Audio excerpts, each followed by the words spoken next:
সুজন ভাই একটু কয় আপনারা জানেন আজকে কিছু পরে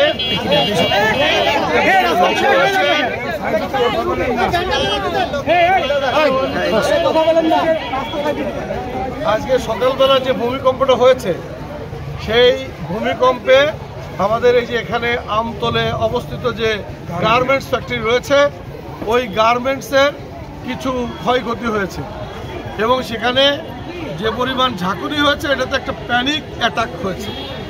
কোনো মানুষ কেউ মারা যায়নি। আমরা খোঁজখবর নিয়েছি, স্থানীয়ভাবে আমাদের বিএনপির নেতাকর্মীরা ব্যাপক সাপোর্ট দিয়েছে, হসপিটালে সর্বোচ্চ সহযোগিতা করেছে।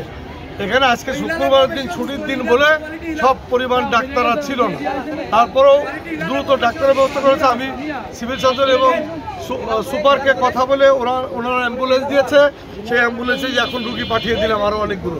তো আমরা চেষ্টা করছি সর্বরকম সাপোর্ট দেওয়ার জন্য।